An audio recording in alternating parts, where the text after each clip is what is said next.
저는 베를린 외교가에서 철의 여인이라 불렸던 헬레네 바이스입니다. 독일 외무부 장관을 지냈고 은퇴 후엔 조용히 살고 있었습니다. 그런데 어느 날 아침 식탁 위에 놓인 외동딸의 편지 한 장이 제 모든 것을 송두리째 뒤흔들었습니다. 어머니, 저는 독일로 돌아가지 않겠습니다. 한국에서 제 삶을 살겠습니다. 딸 클라라는 베를린에서 늘 제 그늘 아래 있던 아이였습니다. 그런 딸이 지구 반대편 한국에 정착했다는 소식은 충격이었습니다. 더 놀라운 건 제가 딸을 데리러 한국에 갔다가 오히려 제 평생 신념이 틀렸다는 사실을 마주하게 됐다는 점입니다. 과연 수원의 어느 공장 앞에서 무슨 일이 벌어졌기에 유럽 외교의 상징이었던 제가 그날 무너져 울게 된 걸까요? 그리고 한국은 대체 왜 제 딸을 구해낼 수 있었을까요? 본 영상은 스토리를 재구성한 이야기입니다. 구독과 좋아요는 구독자님께 행운을 드립니다. 어디서 시청하고 계신지 지역을 댓글로 남겨주세요. 저는 헬레네 바이스입니다. 65살입니다. 독일 베를린 그루네발트 고급 주택가에서 평생을 살았습니다. 외무부 장관을 지냈고 지금은 유럽 국제전략연구원 고문입니다. 사람들은 저를 냉정하다고 말했습니다. 감정보다 원칙을, 체면보다 국익을 우선했으니까요. 정상회담장에서도 언론 앞에서도 단 한 번도 흔들린 적 없었습니다. 독일 언론은 저를 얼음 장관이라고 불렀습니다. 협상 테이블에서 단 한 번도 먼저 웃은 적이 없었으니까요. 그런 제게 가장 큰 패배가 찾아왔습니다. 바로 외동딸 클라라였습니다. 클라라는 36살입니다. 독일에서 명문대를 나왔고 국제통상 석사까지 땄습니다. 머리도 좋고 외국어도 잘했습니다. 하지만 늘 조심스럽고 위축되어 있었습니다. 사람들은 클라라를 장관의 딸이라고만 불렀습니다. 딸 자신의 이름으로 불린 적이 거의 없었죠.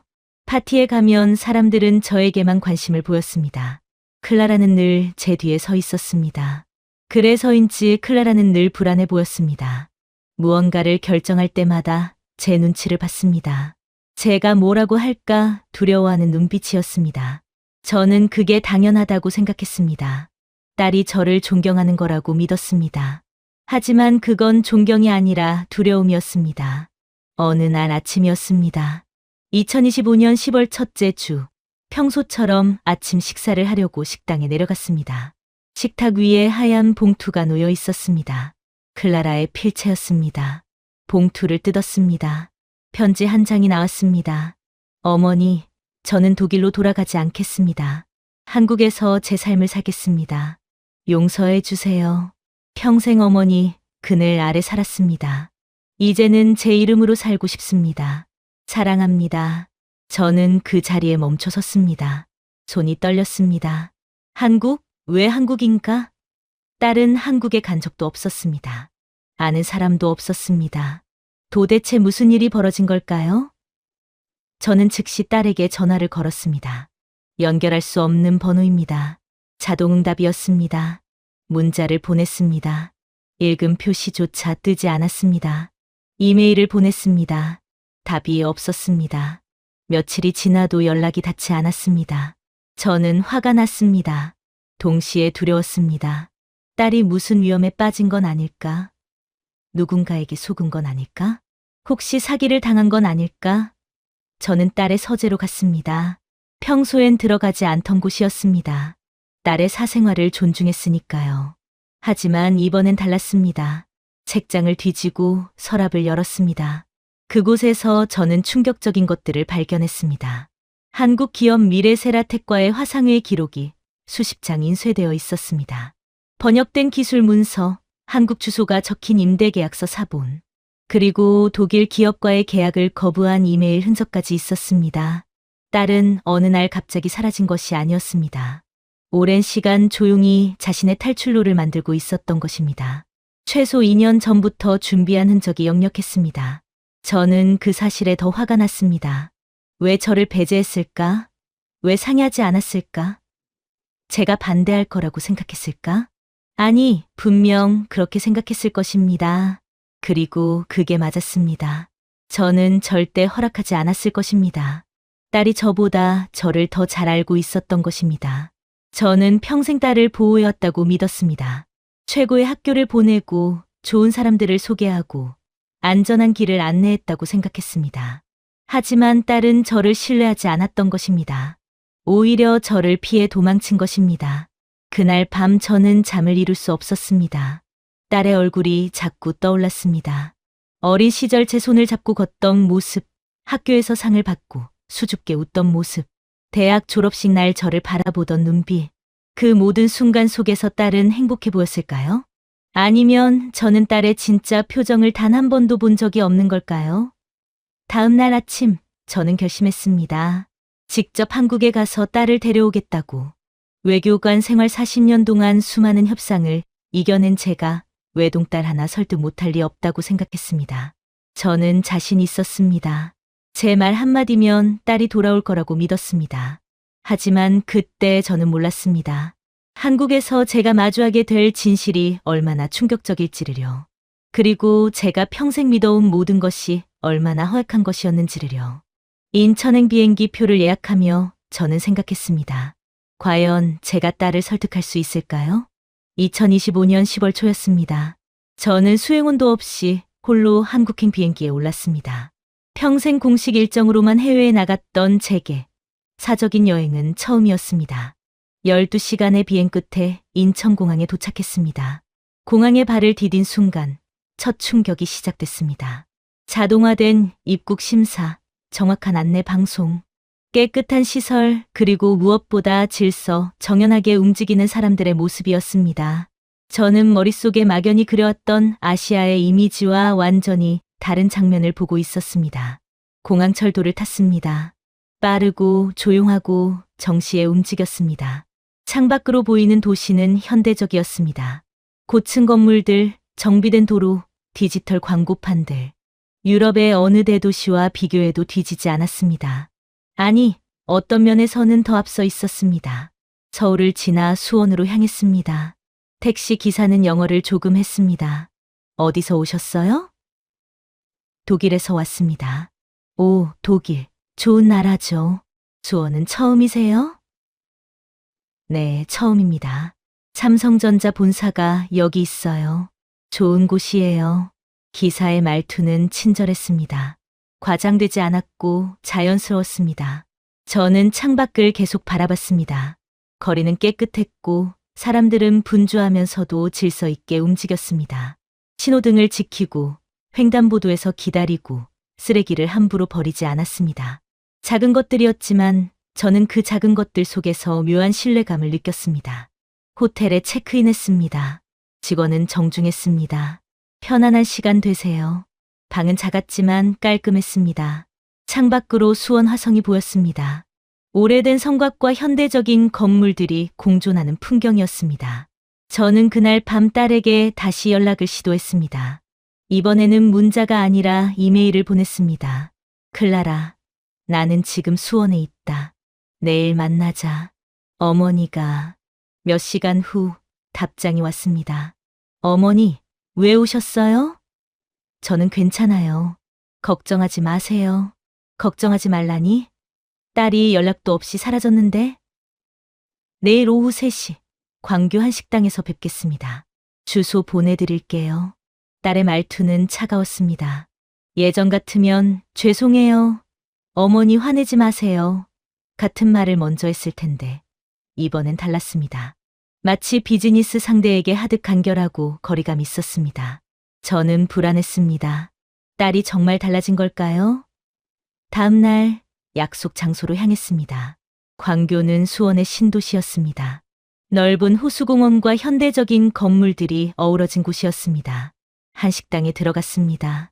전통적이면서도 세련된 인테리어였습니다. 그리고 그곳에서 저는 딸을 만났습니다. 클라라는 단정한 정장 차림이었습니다. 머리는 깔끔하게 묶여 있었고 화장은 절제되어 있었습니다. 하지만 무엇보다 눈빛이 달랐습니다. 예전처럼 불안하거나 주저하는 눈빛이 아니었습니다. 또렷하고 단단하고 자신감 있는 눈빛이었습니다. 어머니, 클라라가 먼저 인사했습니다. 앉으세요. 저는 앉았습니다. 마주보며 딸을 관찰했습니다. 말투도 자세도 분위기도 완전히 달라져 있었습니다. 클라라, 도대체 무슨 일이야? 왜 독일을 떠난 거니? 설명하려면 시간이 좀 걸릴 거예요. 식사하시면서 천천히 말씀드릴게요. 음식이 나왔습니다. 된장찌개, 불고기, 각종 반찬들이었습니다. 저는 젓가락질이 서툴렀지만 딸은 능숙하게 움직였습니다. 한국 음식에 익숙해진 거니? 네, 거의 매일 먹어요. 맛있어요. 딸이 웃었습니다. 그 웃음은 진짜였습니다. 억지로 짓는 웃음이 아니었습니다. 저는 그 순간 알았습니다. 딸이 정말 이곳에서 뭔가 찾은 것 같다는 걸요. 하지만 저는 아직 받아들일 수 없었습니다. 과연 딸이 제게 무슨 이야기를 할까요? 식사를 하며 클라라가 말했습니다. 어머니, 저는 지금 미래세라텍이라는 회사에서 일해요. 반도체 소재와 배터리 안전관리 시스템을 개발하는 기업이에요. 그게 뭐가 중요하니? 독일에도 좋은 기업들이 많아. 중요한 건 회사가 아니에요. 제가 거기서 뭘 하고 있느냐예요. 클라라가 태블릿을 꺼냈습니다. 화면에는 영문으로 작성된 계약서와 프레젠테이션 자료가 가득했습니다. 저는 해외 사업 총괄 임원이에요. 유럽과 중동 시장을 담당하고 있어요. 지난달에는 독일 자동차 부품업체와 3년 계약을 성사시켰고요. 저는 놀랐습니다. 딸이 그런 일을 하고 있다니. 내가? 혼자? 처음엔 팀과 함께 했죠. 하지만 협상 테이블에는 제가 직접 앉았어요. 제 이름으로요. 딸의 목소리에는 자부심이 담겨 있었습니다. 저는 복잡한 심경이었습니다. 기쁘면서도 서운했습니다. 왜 저에게 자랑하지 않았을까? 그래서 그게 독일을 떠날 이유가 되니? 어머니, 독일에서 저는 늘 장관의 딸이었어요. 제가 뭘 해도 사람들은 어머니 덕분이라고 했어요. 그게 뭐가 문제니? 그게 내 장점이잖아. 장점이 아니에요. 족쇄예요. 저는 제 능력을 증명하고 싶었어요. 누구의 딸이 아니라 클라라 바이스 자체로요. 저는 말문이 막혔습니다. 딸의 말이 틀리지 않았기 때문입니다. 실제로 베를린 사교계에서 클라라는 늘 제 그늘 아래 있었습니다. 하지만 저는 그게 보호라고 생각했습니다. 딸은 그걸 족쇄라고 느끼고 있었던 것입니다. 그래도 한국까지 올 필요가 있었니? 여기는 달라요. 사람들은 제 이름을 불러요. 제 성과를 평가해요. 제 의견을 존중해요. 처음으로 제가 누구인지 알게 됐어요. 저는 딸을 바라봤습니다. 정말 달라져 있었습니다. 이전에 클라라는 늘 제 눈치를 봤습니다. 제가 뭐라고 할까 두려워했습니다. 하지만 지금 딸은 제 눈을 똑바로 보며 자기 생각을 말하고 있었습니다. 그날 저녁 딸이 말했습니다. 어머니, 제 상사를 소개해 드릴게요. 저를 가장 많이 도와준 사람이에요. 누구니? 한지우 전무님이에요. 회사의 전략기획 책임자예요. 다음 날 저는 한지우를 만났습니다. 수원 영통구의 한 조용한 카페였습니다. 한지우는 41살이었습니다. 키가 크고 인상이 온화했습니다. 정장 차림이었지만 딱딱하지 않았습니다. 처음 뵙겠습니다. 클라라 씨 어머님. 한지우가 정중하게 인사했습니다. 독일어로 한마디 덧붙였습니다. 만나서 반갑습니다. 발음은 완벽하지 않았지만 노력한 흔적이 보였습니다. 독일어를 하시나요? 아니요, 몇 마디만 배웠습니다. 클라라 씨가 가르쳐 줬어요. 저는 그 사람을 관찰했습니다. 과장된 태도가 없었습니다. 아첨도 없었습니다. 단지 예의 바르고 진솔했습니다. 한 전무님, 제 딸이 회사에서 어떤 일을 하는지 말씀해 주시겠어요? 클라라 씨는 우리 회사의 핵심 인재입니다. 유럽 시장 진출에 결정적인 역할을 했어요. 구체적으로는요? 독일 자동차 부품업체 3곳과 계약했습니다. 프랑스 에너지 기업과도 협력 중이에요. 모두 클라라 씨가 직접 이끈 프로젝트입니다. 한지우는 제 눈을 보며 말했습니다. 거짓말하는 눈빛이 아니었습니다. 클라라 씨는 단순히 외국어를 잘하는 직원이 아닙니다. 시장을 읽고 사람을 설득하고 전략을 짜는 능력이 뛰어납니다. 솔직히 저보다 나을 때가 많아요. 저는 놀랐습니다. 상사가 부하 직원을 이렇게 높이 평가하다니 과찬 아닌가요? 아닙니다. 사실입니다. 클라라 씨가 없었으면 우리 회사는 유럽 시장 진입이 최소 2년은 늦어졌을 겁니다. 저는 한지우의 말에서 진심을 느꼈습니다. 딸을 이용하려는 것도 지켜 세우려는 것도 아니었습니다. 그저 동료로서 인정하고 있었습니다. 며칠 후 저는 한지우의 부모님 댁에 초대받았습니다. 수원 외곽의 단독주택이었습니다. 마당에는 작은 텃밭이 있었고 장독대가 놓여 있었습니다. 한지우의 어머니가 나와 맞아주셨습니다. 60대 중반쯤 보이셨습니다. 어서 오세요. 멀리서 오셨다며? 네, 독일에서 왔습니다. 우리 아들이 클라라 씨 이야기 많이 해요. 똑똑하고 성실하다고. 식탁에는 음식이 가득했습니다. 불고기, 잡채, 김치, 된장찌개, 각종 나물. 모두 손수 만든 것이었습니다. 많이 드세요. 입에 안 맞을 수도 있는데. 아니에요. 맛있습니다. 정말 맛있었습니다. 정성이 느껴졌습니다. 식사 중에 한지우의 아버지가 말씀하셨습니다. 클라라 씨는 좋은 사람입니다. 우리 아들이 존경하는 몇 안 되는 동료예요. 저는 그 순간 이상한 감정을 느꼈습니다. 한국의 평범한 가정에서 제 딸이 이렇게 인정받고 있다는 사실이 낯설으면서도 따뜻했습니다. 하지만 동시에 불안했습니다. 이 모든 게 진짜일까요? 아니면 제가 모르는 다른 이유가 있는 걸까요? 며칠 후, 저는 예상치 못한 전화를 받았습니다. 베를린에서 걸려온 전화였습니다. 프리드리히 슈타인이었습니다. 61살 독일 외교안보 자문위원이자 제 오랜 정치적 동지였습니다. 헬렌에 한국에 있다며? 무슨 일이야? 클라라 때문에 왔어. 내가 어떻게 알았지? 베를린 사교계는 좁아. 다들 이야기하더군. 전직 장관이 딸 때문에 한국까지 갔다고. 프리드리히의 목소리에는 미묘한 조롱이 섞여 있었습니다. 그래서 어때? 딸을 설득했어? 아직이야. 클라라가 여기서 일을 하고 있어. 일? 무슨 일? 한국 기업에서 해외 사업 총괄을 맡고 있어. 프리드리히가 비웃었습니다. 한국 기업? 헬렌에 정신 차려. 클라라가 아시아 변방의 기업 홍보에 이용당하고 있는 거야. 이용?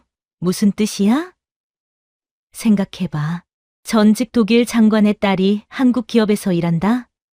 얼마나 좋은 마케팅 소재야. 클라라를 실력으로 뽑은 게 아니라 배경으로 뽑은 거지.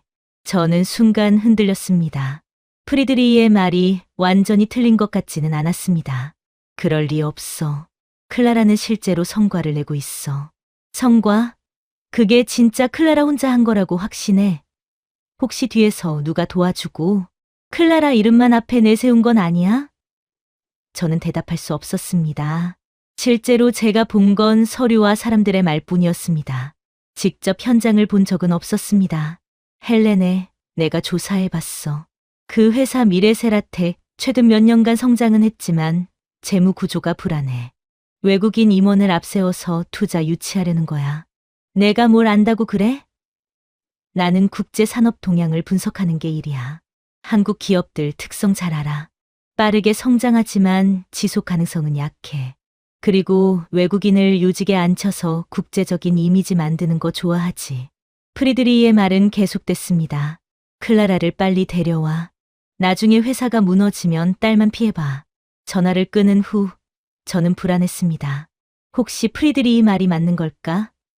딸이 정말 이용당하고 있는 건 아닐까? 그날 밤 저는 클라라에게 물었습니다.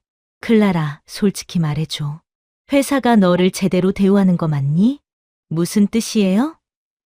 내 배경 때문에 뽑은 건 아닐까? 클라라의 얼굴이 굳었습니다. 어머니, 누가 그런 말 했어요? 프리드리히 아저씨가 전화했어. 내가 이용당하고 있다고 했어. 클라라가 길게 한숨을 쉬었습니다. 어머니, 프리드리히 슈타인을 믿으세요? 오랜 동지야. 거짓말할 이유가 없어. 정말요? 정말 거짓말할 이유가 없을까요? 클라라가 저를 똑바로 봤습니다. 어머니, 제가 왜 독일을 떠났는지 아세요? 내 말로는 제 그늘에서 벗어나고 싶어서라고 했잖아. 그것도 맞아요. 하지만 그게 전부가 아니에요. 클라라가 가방에서 태블릿을 꺼냈습니다. 오래된 이메일 기록을 보여줬습니다. 이거 보세요. 저는 화면을 봤습니다. 독일어로 된 이메일이었습니다. 발신자는 프리드리히 슈타인이었습니다. 내용은 충격적이었습니다.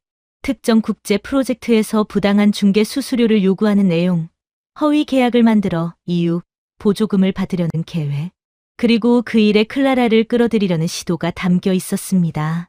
이게 뭐니? 제가 떨리는 목소리로 물었습니다. 2년 전 일이에요. 프리드리히 슈타인이 저를 국제 에너지 프로젝트에 참여시키려고 했어요. 겉으로는 합법적인 사업이었지만 속을 들여다보니 전부 거짓이었어요. 그래서 저는 거부했어요. 하지만 슈타인은 제게 압박을 넣었어요. 어머니 이름을 들먹이며 협조하라고 했죠. 저는 충격을 받았습니다. 프리드리히가 그런 사람이었다니. 왜 나한테 말하지 않았니? 어머니가 믿어줄 것 같았어요. 슈타인은 어머니의 오랜 동지잖아요. 저는 그냥 딸일 뿐이고요. 딸의 말이 가슴에 꽂혔습니다. 정말 그랬습니다. 저는 프리드리히를 수십 년 믿어왔습니다. 딸의 말보다 그의 말을 더 신뢰했을 것입니다. 그래서 한국으로 온 거니? 네. 여기선 제 과거가 중요하지 않았어요. 제 능력만 봤어요. 그게 저를 살렸어요. 저는 아무 말도 할 수 없었습니다. 딸이 독일을 떠난 건 반항이 아니었습니다. 생존이었습니다. 그리고 저는 그 진실을 너무 늦게 알아차렸습니다. 과연 제가 딸을 제대로 이해한 적이 있었을까요? 다음 날 저는 미래세라텍 본사를 방문했습니다. 경기도 평택에 위치한 공장 단지 아니었습니다. 현대적인 건물이었고 입구에는 보안 시스템이 철저했습니다. 클라라가 저를 안내했습니다. 어머니, 여기가 제가 일하는 곳이에요. 사무실은 넓었습니다. 직원들이 분주하게 움직이고 있었습니다. 클라라의 책상은 창가 쪽에 있었습니다. 깔끔하게 정리되어 있었고 모니터 3대가 놓여 있었습니다. 저기 회의실에서 오늘 오후에 유럽 바이어와 화상회의가 있어요. 보시겠어요? 그래도 되니? 물론이죠. 어머니가 독일 외교 전문가시잖아요. 조언도 얻고 싶어요. 오후 3시 회의가 시작됐습니다. 독일 자동차 부품업체 구매 담당자들이 화면에 나타났습니다. 클라라가 유창한 독일어로 프레젠테이션을 시작했습니다. 배터리 안전관리 시스템의 기술적 우수성, 가격 경쟁력, 납기 준수 능력을 설명했습니다. 상대방이 까다로운 질문을 던졌습니다. 귀사의 품질 인증은 유럽 기준에 맞습니까? 클라라가 즉시 답했습니다. CE 인증과 TUV 인증을 모두 받았습니다. 자료 보내드릴게요. 납기가 지연되면 어떻게 하죠? 계약서에 지연 배상 조항을 넣겠습니다. 저희는 한 번도 납기를 어긴 적이 없습니다. 클라라는 자신감 있게 답했습니다. 주저함도 불안함도 없었습니다. 저는 그 모습을 보며 놀랐습니다. 이게 제가 아는 딸이 맞나 싶었습니다. 회의가 끝나고 독일 측이 말했습니다. 클라라 씨, 계약 진행하겠습니다. 다음 주에 정식 서류 보내주세요. 감사합니다. 기대에 어긋나지 않겠습니다. 화면이 꺼졌습니다. 클라라가 저를 보며 웃었습니다. 어땠어요? 대단했어. 정말 대단했어. 저는 솔직한 감정을 말했습니다. 딸은 정말 성장해 있었습니다. 그날 저녁 한지우와 저녁 식사를 했습니다. 수원행궁동의 한 전통 한정식집이었습니다. 어머님, 오늘 회의 어떠셨어요? 한지우가 물었습니다. 인상적이었어요. 클라라가 정말 잘하더군요. 클라라 씨는 우리 회사의 자랑입니다. 저도 많이 배워요. 한지우는 과장하지 않았습니다. 진심으로 클라라를 존중하고 있었습니다. 한 전무님, 솔직히 물어볼게요. 우리 딸을 배경 때문에 뽑은 거 아닌가요? 한지우가 잠시 멈췄습니다.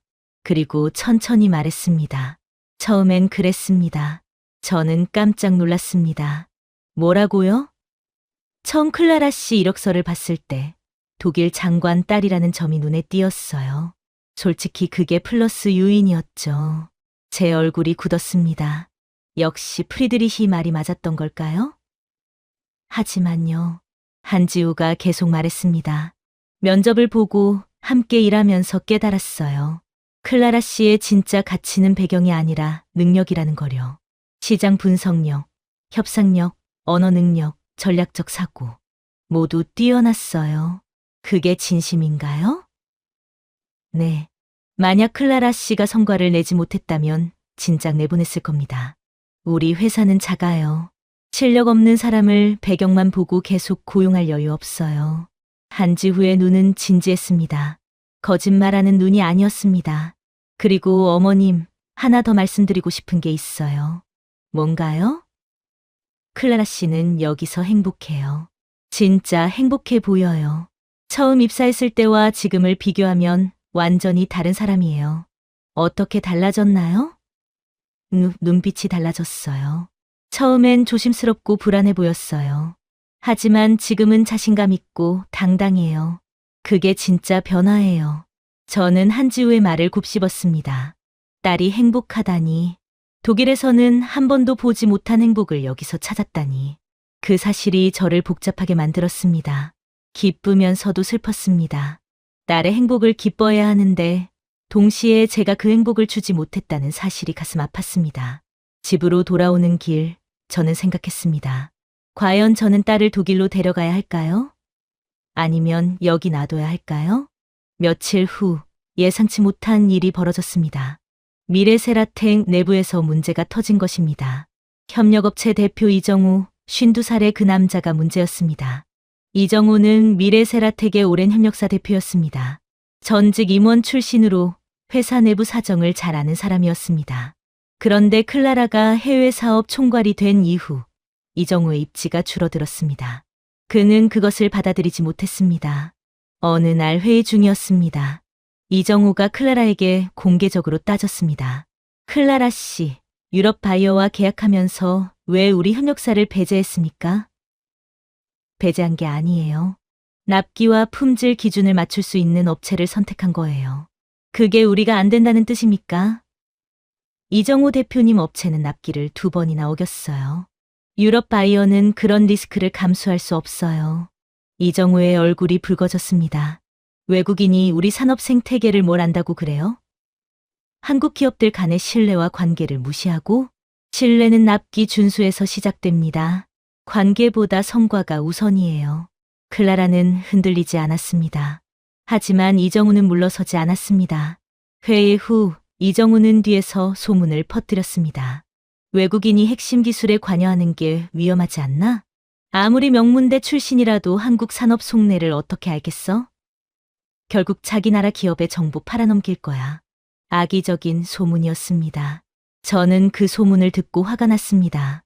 동시에 불안했습니다. 혹시 딸이 정말 위험에 처한 건 아닐까? 며칠 후 더 큰 문제가 터졌습니다. 회사 기술 자료 일부가 외부로 유출됐다는 보고가 올라온 것입니다. 보안팀이 조사에 들어갔습니다. 그런데 이정우가 클라라를 지목했습니다. 외국인 임원이 접근 권한을 가지고 있지 않습니까? 당연히 의심해봐야죠. 클라라는 황당해했습니다. 저는 그런 적 없어요. 제 컴퓨터 로그 확인해보세요. 로그는 얼마든지 조작할 수 있죠. 이정우가 비웃었습니다. 저는 그 장면을 보고 있을 수 없었습니다. 이정우 씨, 증거도 없이 사람을 의심하는 겁니까? 어머님은 외부인이시잖아요. 이 문제에 개입하지 마세요. 외부인? 제 딸이 여기서 일하는데 외부인이라고요? 긴장이 고조됐습니다. 한지우가 나섰습니다. 이정우 대표, 진정하세요. 보안팀이 제대로 조사할 겁니다. 조사? 뻔한 거 아닙니까? 외국인이 자료 빼돌린 거죠. 이정우는 끝까지 클라라를 몰아붙였습니다. 그날 밤 한지우와 보안팀은 밤샘 조사에 들어갔습니다. 모든 컴퓨터 로그를 추적하고 자료 흐름을 복원했습니다. 저도 잠을 이룰 수 없었습니다. 딸이 억울하게 누명을 쓰는 게 아닐까 두려웠습니다. 다음 날 아침 결과가 나왔습니다. 자료 유출의 진범은 이정우였습니다. 그는 해외의 경쟁업체와 접촉하며 미래세라텍의 핵심 자료를 빼돌리려 했던 것입니다. 그리고 그 책임을 클라라에게 뒤집어 씌우려 했습니다. 증거는 명확했습니다. 이정우의 이메일 기록, 해외 계좌 이체 내역, 심지어 경쟁업체와 주고받은 메시지까지 모두 복원됐습니다. 회사는 즉시 이정우와의 계약을 해지했습니다. 경찰의 고발도 진행됐습니다. 이정우는 끝까지 항변했습니다. 이건 함정이야. 나를 제거하려고 꾸민 거야. 하지만 아무도 믿지 않았습니다. 증거가 너무 명확했으니까요. 사건이 마무리된 후 한지우가 전 직원 앞에서 말했습니다. 클라라 씨에게 누명을 씌우려 한 것에 대해 사과드립니다. 우리 회사는 국적이 아니라 실력과 신뢰로 사람을 평가합니다. 직원들이 박수쳤습니다. 클라라는 눈물을 글썽였습니다. 저는 그 장면을 보며 큰 충격을 받았습니다. 한국의 힘은 단지 빠른 성장이나 첨단 기술이 아니었습니다.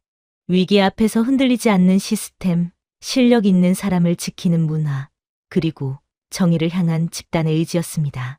저는 처음으로 깨달았습니다. 딸이 한국을 선택한 이유를요. 그리고 이곳이 딸에게 얼마나 안전한 곳인지를요. 과연 제가 이 진실을 받아들일 수 있을까요? 사건 이후 저는 클라라와 단둘이 시간을 보내기로 했습니다. 조언 화성을 걸었습니다. 오래된 성곽 위로 석양이 지고 있었습니다. 클라라, 미안하다. 제가 먼저 말했습니다. 왜요? 나는 내가 도망쳤다고 생각했어. 내가 약해서 독일을 떠났다고 믿었어. 하지만 틀렸구나. 클라라가 걸음을 멈췄습니다. 어머니, 너는 도망친 게 아니라 살아남은 거였어.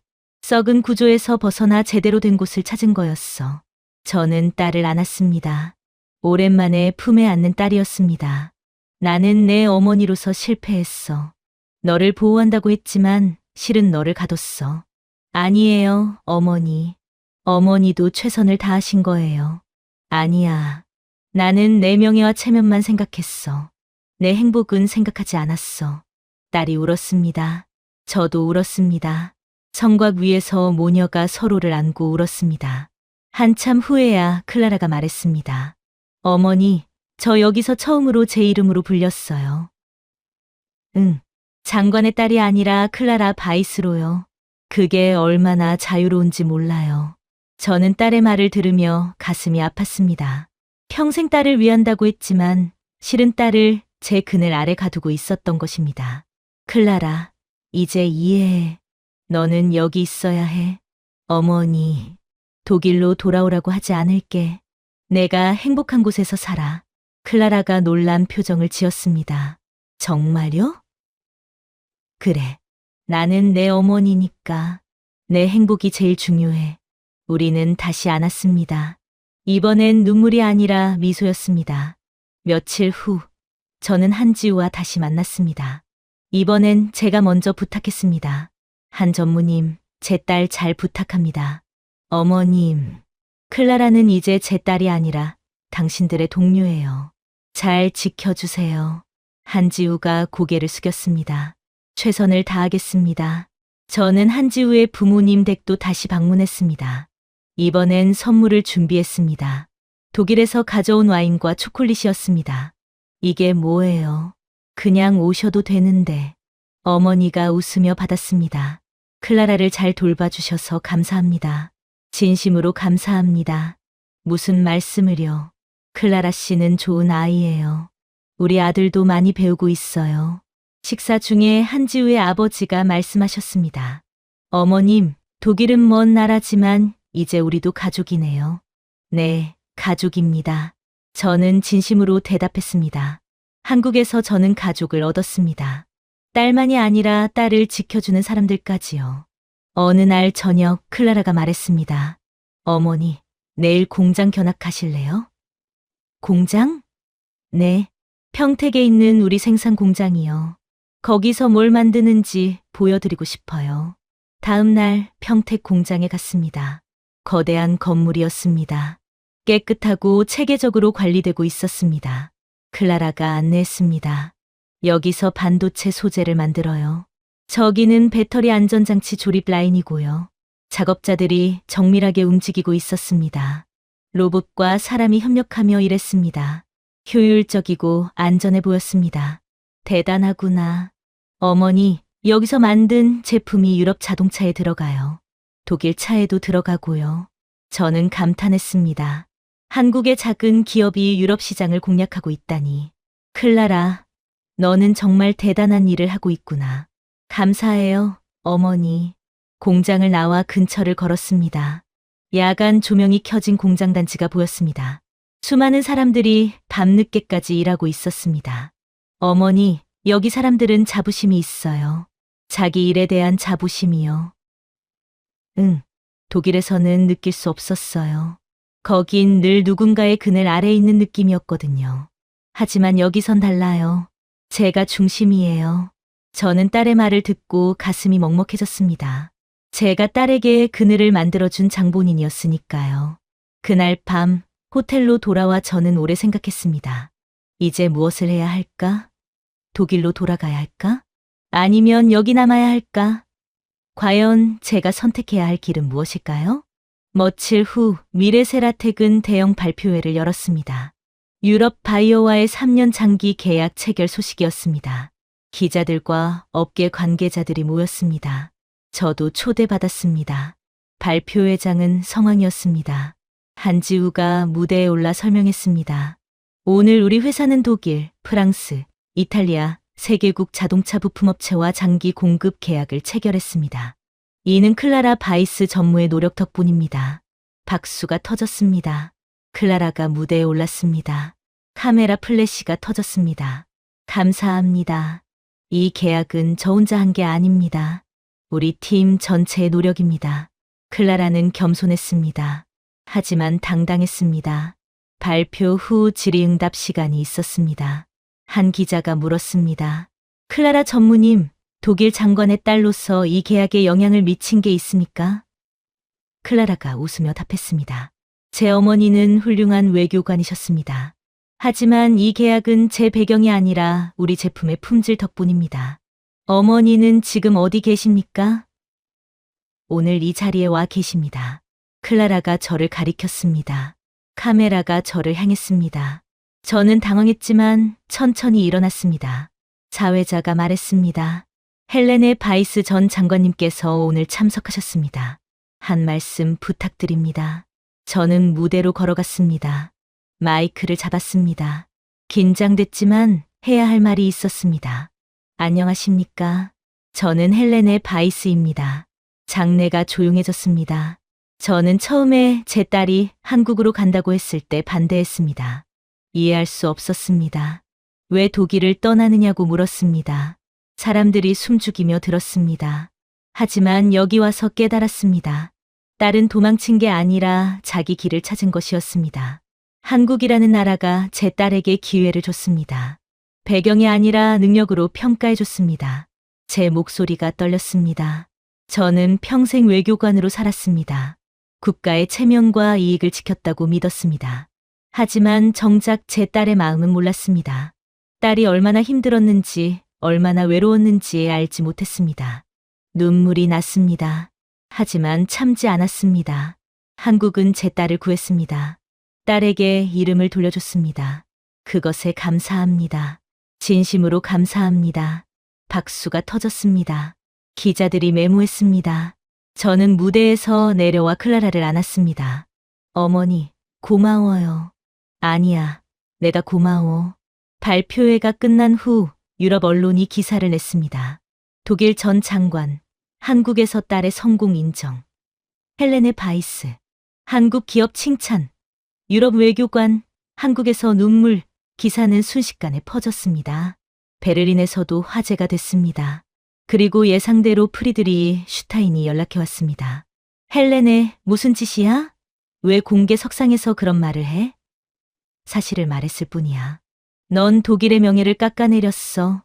한국을 띄워주고 독일을 비하했잖아.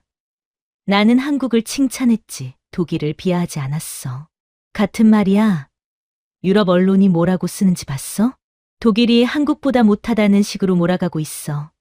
저는 냉정하게 말했습니다. 프리드리히, 너야말로 독일의 명예를 더럽힌 사람이야. 뭐? 클라라가 보여준 이메일 봤어. 내가 부당한 로비와 허위 계약을 시도했다는 증거 말이야. 프리드리히가 당황했습니다. 그건 오해야. 오해. 증거가 명확한데? 헬레네, 우리 오랜 동지 아니야? 그걸 믿는 거야? 나는 이제 딸을 믿어. 너보다 딸이 더 정직해. 전화를 끊었습니다. 그리고 저는 결심했습니다. 프리드리히 슈타인의 비리를 공식 조사기구에 넘기기로요. 며칠 후 독일 언론이 터졌습니다. 외교안보 자문위원 슈타인, 국제로비 의혹, EU 보조금 부정수령 정황, 프리드리히는 궁지에 몰렸습니다. 조사가 시작됐습니다. 저는 그 소식을 듣고 안도했습니다. 딸을 위협했던 사람이 드디어 대가를 치르는 것이었습니다. 클라라가 말했습니다. 어머니, 괜찮으세요? 슈타인은 어머니, 오랜 동지였잖아요. 괜찮아. 정의가 더 중요해. 어머니가 변하셨어요. 응, 너 덕분에. 우리는 미소 지었습니다. 이제 진짜 가족이 된 것 같았습니다. 그리고 저는 깨달았습니다. 진짜 명예는 권력이 아니라 정직함에서 나온다는 거요. 과연 이제 어떤 일이 남았을까요? 떠나기 전날이었습니다. 저는 클라라와 마지막 시간을 보냈습니다. 수원 광교호수공원을 걸었습니다. 호수는 고요했고 하늘은 맑았습니다. 어머니, 정말 독일로 돌아가세요? 그래야지. 내 집은 베를린이니까. 언제 다시 올 거예요? 곧 올게. 약속해. 우리는 벤치에 앉았습니다. 한참을 말없이 호수를 바라봤습니다. 클라라, 너한테 줄 게 있어. 저는 가방에서 작은 상자를 꺼냈습니다. 금색 만년필이 들어 있었습니다. 이게 뭐예요? 내가 외무부 장관 시절 늘 지니던 펜이야. 수많은 협정문에 서명했던 거지. 어머니, 이제 이 펜은 내 과거가 아니라 내 미래를 위해 쓰이길 바란다. 클라라가 펜을 받았습니다. 눈물이 났습니다. 소중히 쓸게요. 그래. 그리고 기억해. 너는 이제 누구의 딸이 아니라 클라라 바이스야. 딸이 저를 안았습니다. 고마워요, 어머니. 정말 고마워요. 저도 딸을 꽉 안았습니다. 마지막 포옹이었습니다. 그날 저녁, 한지우 가족이 작은 송별회를 열어줬습니다. 수원행궁동 한옥 레스토랑이었습니다. 전통 음식이 가득 차려졌습니다. 어머님, 건강히 돌아가세요. 한지우가 말했습니다. 고마워요. 우리 딸 잘 부탁합니다. 물론입니다. 클라라 씨는 우리 회사의 보물이니까요. 한지우의 어머니도 오셨습니다. 헬레네 씨, 다음엔 더 오래 계세요. 우리 이제 가족이잖아요. 네, 가족입니다. 저는 진심으로 답했습니다. 식사 중에 한지우의 아버지가 말씀하셨습니다. 헬레네 씨, 클라라 씨는 우리 아들한테 너무 좋은 선배예요. 덕분에 아들이 많이 성장했어요. 아니에요. 제 딸이 더 많이 배우고 있어요. 서로 도우면서 일하는 게 제일 좋은 거죠. 따뜻한 시간이었습니다. 가족의 온기가 느껴졌습니다. 독일에서는 느낄 수 없었던 따뜻함이었습니다. 다음 날 아침 인천공항으로 향했습니다. 클라라가 배웅 나왔습니다. 한지우도 함께였습니다. 어머니, 조심히 가세요. 너도 건강해라. 무리하지 말고. 네, 자주 연락할게요. 그래, 화상통화 자주 하자. 포옹했습니다. 오래 안고 있었습니다. 사랑해, 클라라. 저도 사랑해요, 어머니. 한지우에게도 인사했습니다. 한 전무님, 제 딸 잘 부탁합니다. 진심으로 부탁합니다. 어머님, 걱정 마세요. 최선을 다하겠습니다. 보안 검색대로 들어갔습니다. 뒤돌아봤습니다. 클라라가 손을 흔들고 있었습니다. 저도 흔들었습니다. 마지막으로 딸의 얼굴을 봤습니다. 행복해 보였습니다. 진심으로 행복해 보였습니다. 그것으로 충분했습니다. 비행기에 올랐습니다. 창밖으로 한국 땅이 보였습니다. 서울, 수원, 평택, 제 딸이 살고 있는 땅이었습니다. 12시간의 비행 끝에 베를린에 도착했습니다. 집으로 돌아왔습니다. 그루네발트 저택은 조용했습니다. 너무 조용했습니다. 딸이 없는 집은 텅 빈 것 같았습니다. 하지만 슬프지 않았습니다. 딸이 행복한 곳에 있다는 걸 알았으니까요. 며칠 후 클라라에게서 화상통화가 왔습니다. 어머니, 잘 도착하셨어요? 응. 너는 잘 지내니? 네. 어제 또 계약 하나 성사시켰어요. 대단하네. 자랑스럽다. 딸이 웃었습니다. 그 웃음이 진짜였습니다. 저는 그 웃음을 보며 확신했습니다. 제가 옳은 결정을 했다고요. 베를린 사교계는 시끌벅적했습니다. 장관님 딸이 한국에 남았다며? 이상한 선택 아니야?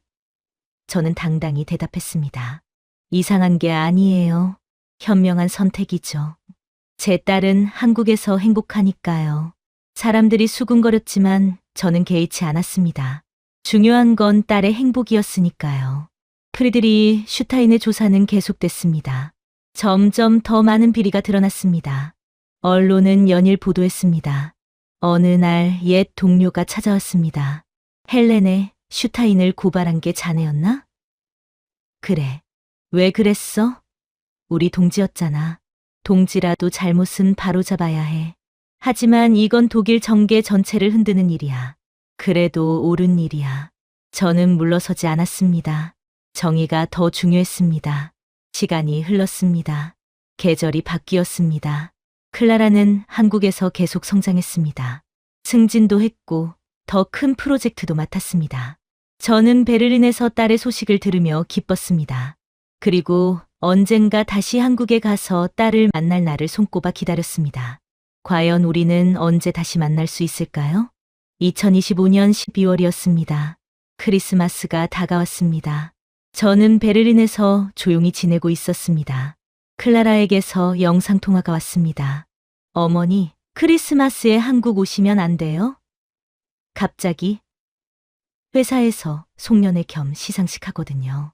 어머니가 오셨으면 좋겠어요. 그래? 그럼 갈게. 다시 한국행 비행기에 올랐습니다. 이번엔 망설임이 없었습니다. 인천공항에 도착했습니다. 클라라가 마중 나와 있었습니다. 어머니, 클라라, 포옹했습니다. 2달 만이었지만 오래 떨어져 있던 것 같았습니다. 어머니, 많이 보고 싶었어요. 나도 정말 보고 싶었어. 차를 타고 수원으로 향했습니다. 창밖, 풍경이 익숙했습니다. 이제 낯선 땅이 아니었습니다. 호텔에 짐을 풀고 저녁을 먹었습니다. 클라라가 최근 소식을 들려줬습니다. 어머니, 저 이번에 이사장상 받아요. 이사장상? 회사에서 최우수 임원에게 주는 상이에요. 올해 처음 받는 거예요. 대단하구나. 정말 자랑스럽다. 클라라가 수줍게 웃었습니다. 예전처럼 불안한 웃음이 아니라 자신감 있는 웃음이었습니다. 다음 날 시상식이 열렸습니다. 평택 본사 대강당이었습니다. 직원들이 가득 모였습니다. 한지우가 무대에 올라 시상했습니다. 올해 최우수 임원상은 클라라 바이스 전무에게 돌아갑니다. 유럽 시장 개척과 3년 연속 목표 달성, 그리고 회사 이미지 제고에 크게 기여했습니다. 박수가 터졌습니다. 클라라가 무대에 올랐습니다. 트로피를 받았습니다. 감사합니다. 이 상은 저 혼자 받는 게 아닙니다. 함께 일한 모든 분들과 나누고 싶습니다. 겸손하면서도 당당했습니다. 저는 객석에서 눈물을 흘렸습니다. 기쁨의 눈물이었습니다. 시상식 후 저는 무대에 초대받았습니다. 한지우가 소개했습니다. 오늘 특별 손님이 오셨습니다.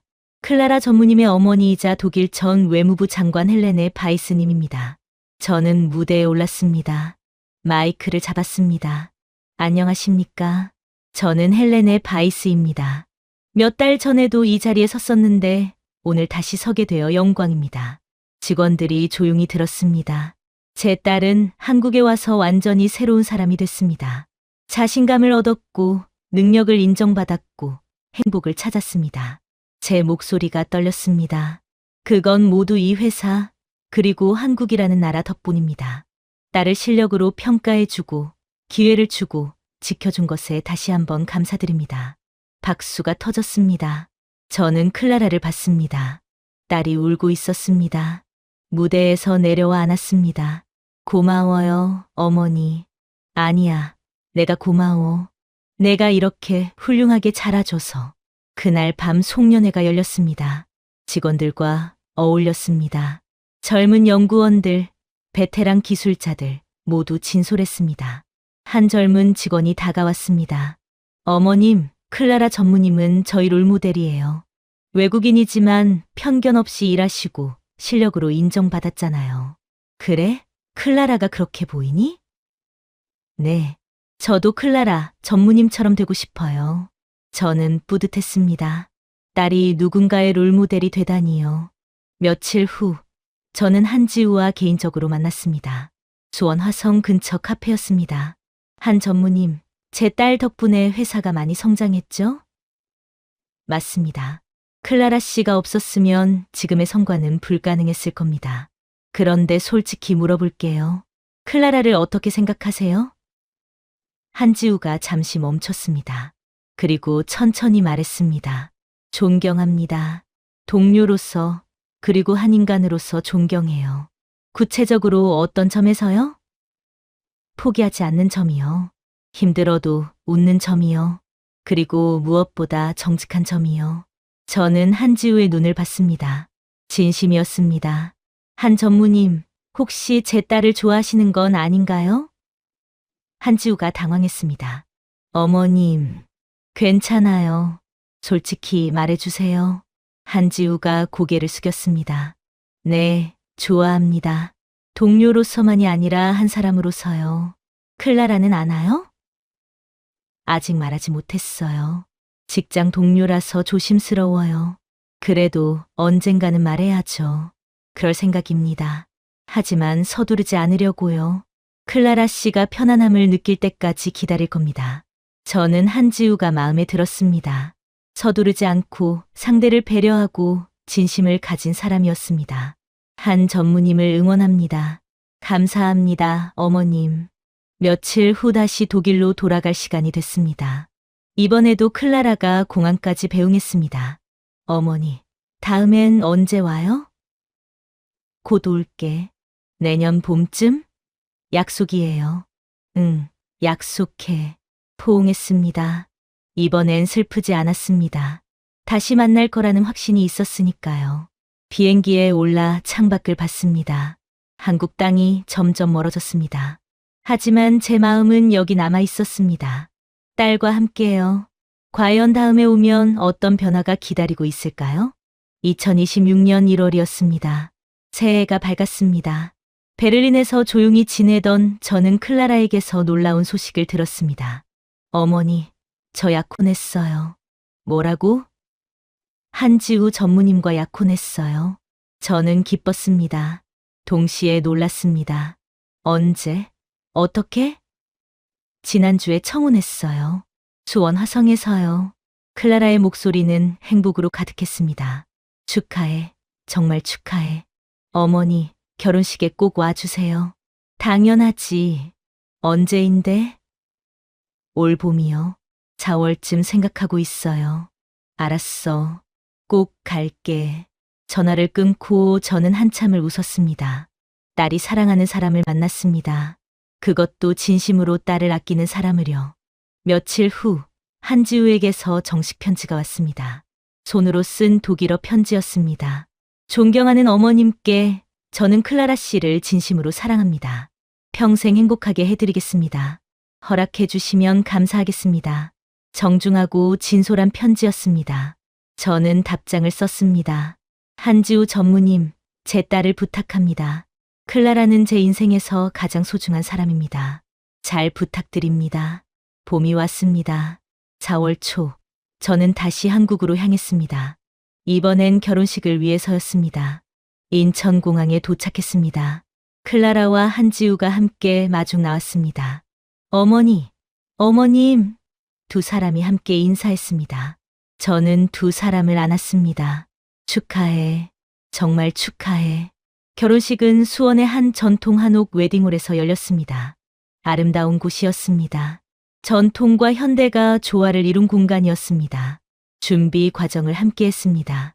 드레스 고르고 메뉴 정하고 초대장 만들고 행복한 시간이었습니다. 결혼식 전날 클라라와 단둘이 시간을 보냈습니다. 어머니, 저 정말 행복해요. 보면 알아. 얼굴에 다 쓰여 있어. 한지우 씨는 정말 좋은 사람이에요. 저를 있는 그대로 봐줘요. 그게 제일 중요해. 딸이 제 손을 잡았습니다. 어머니, 제가 한국에 온 거 후회 안 하시죠? 전혀. 오히려 감사해. 내가 용기 내줘서. 어머니가 저를 이해해 주셔서 고마워요. 아니야. 내가 늦게 깨달아서 미안해. 우리는 안 왔습니다. 모녀의 온기가 느껴졌습니다. 결혼식 당일이었습니다. 날씨는 화창했습니다. 벚꽃이 만개했습니다. 하객들이 모였습니다. 한국 사람들, 외국 사람들, 회사 동료들, 친구들. 저는 모녀복을 입었습니다. 클라라는 웨딩드레스를 입었습니다. 아름다웠습니다. 진심으로 행복해 보였습니다. 식이 시작됐습니다. 전통 혼례 방식이었습니다. 클라라와 한지우가 큰절을 올렸습니다. 부모님께, 하객들께, 저도 딸에게 축복을 전했습니다. 클라라, 행복해라. 평생 행복해라. 네, 어머니, 행복할게요. 식이 끝나고 피로연이 열렸습니다. 음식이 풍성했고 분위기는 따뜻했습니다. 한지우의 부모님이 저를 찾아왔습니다. 사돈 어른, 축하합니다. 감사합니다. 잘 부탁드립니다. 우리 이제 진짜 가족이네요. 네, 가족입니다. 따뜻한 악수였습니다. 국경도, 언어도, 문화도 중요하지 않았습니다. 중요한 건 두 젊은이의 행복이었습니다. 밤이 깊어갔습니다. 하객들이 하나둘 떠났습니다. 저는 클라라와 한지우를 불렀습니다. 너희 둘 잘 들어. 네, 어머니. 결혼은 시작이야. 끝이 아니라 시작이지.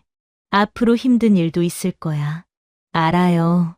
하지만 서로 믿고 존중하고 사랑하면 이겨낼 수 있어. 두 사람이 고개를 끄덕였습니다. 클라라, 너는 강한 사람이야. 한지우 씨, 당신은 따뜻한 사람이고 둘이 함께하면 완벽해. 감사합니다, 어머니. 저는 두 사람을 안았습니다. 마지막 축복이었습니다. 다음 날 신혼여행을 떠나는 두 사람을 배웅했습니다. 조심히 다녀와. 네, 어머니. 어머니도 건강히 돌아가세요. 응, 그럴게. 차가 떠났습니다. 저는 손을 흔들었습니다. 행복한 모습이었습니다. 며칠 후, 저는 다시 독일로 돌아갔습니다. 이번엔 정말 마지막이었습니다. 하지만 슬프지 않았습니다. 딸이 제 인생을 살고 있었으니까요. 베를린 집으로 돌아왔습니다. 조용했지만 외롭지 않았습니다. 딸의 행복이 제 가슴을 채웠으니까요. 과연 이제 무슨 일이 남았을까요? 지금은 2026년 3월 말입니다. 저는 베를린에서 평화롭게 지내고 있습니다. 클라라는 한국에서 새로운 삶을 시작했습니다. 결혼도 했고 일도 잘하고 있습니다. 저는 매일 딸과 화상통화를 합니다. 얼굴을 보며 이야기를 나눕니다.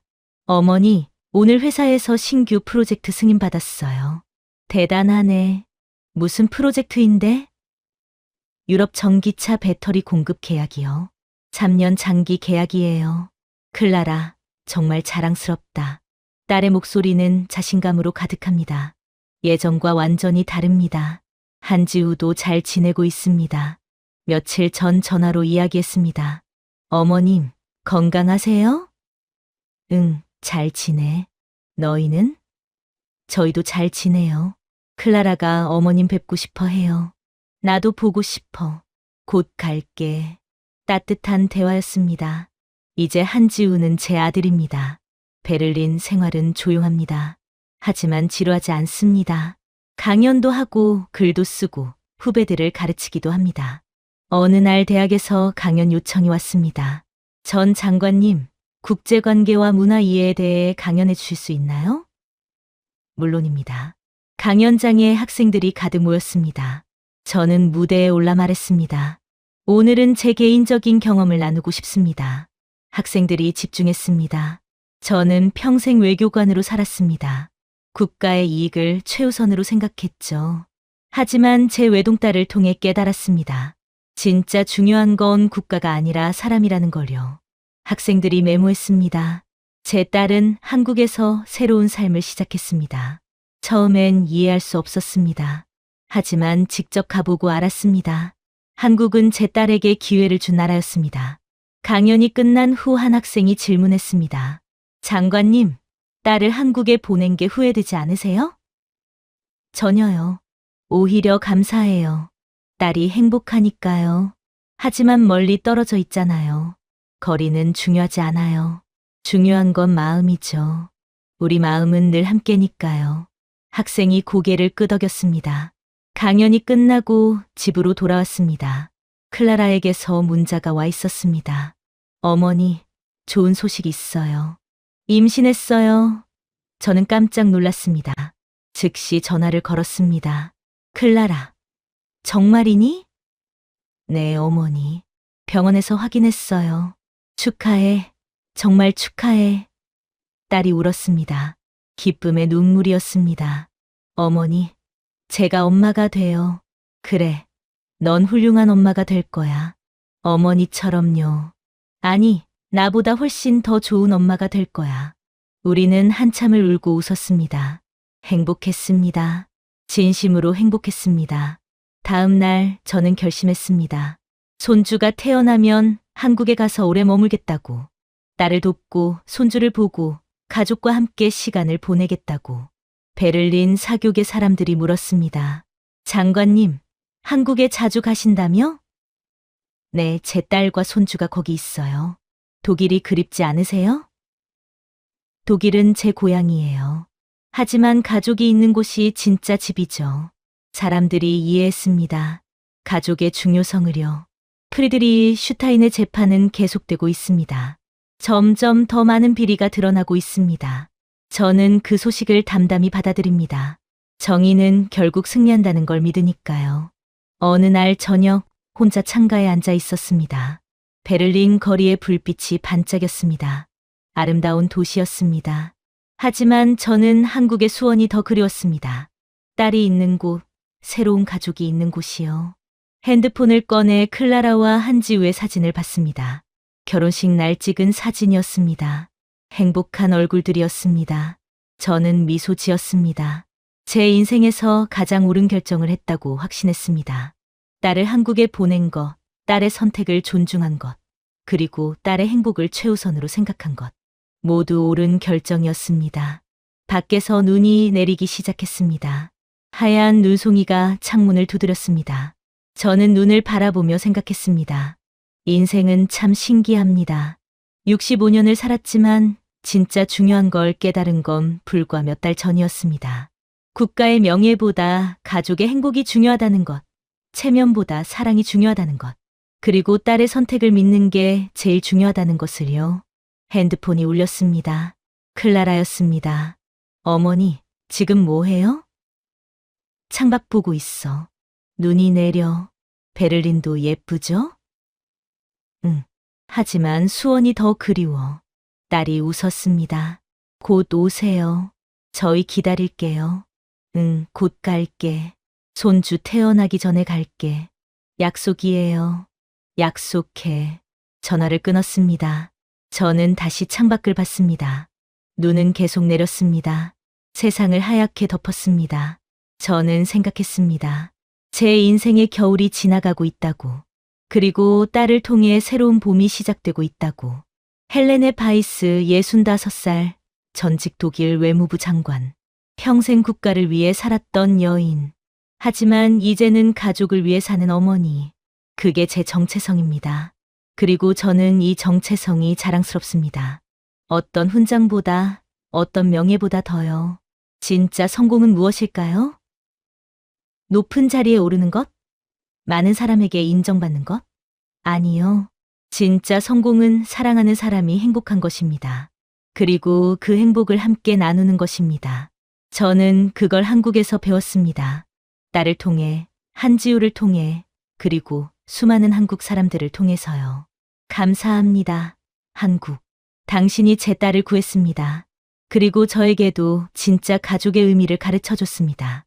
앞으로도 저는 베를린과 수원을 오가며 살 것입니다. 딸을 보러, 손주를 보러, 가족을 만나러요. 그게 제 남은 인생의 목표입니다. 그리고 그것만으로 충분합니다. 오늘 밤 저는 감사하며 잠들 것입니다. 딸이 건강하고 행복하고 사랑받고 있다는 사실에요. 이것보다 더 큰 축복이 어디 있겠습니까? 헬레네 바이스의 이야기는 여기서 끝이 아닙니다. 매일 새로운 이야기가 시작되니까요. 하지만 한 가지는 확실합니다. 그 이야기의 중심에는 항상 딸 클라라가 있을 거라는 것. 그리고 그 배경에는 한국이 있을 거라는 것입니다. 감사합니다.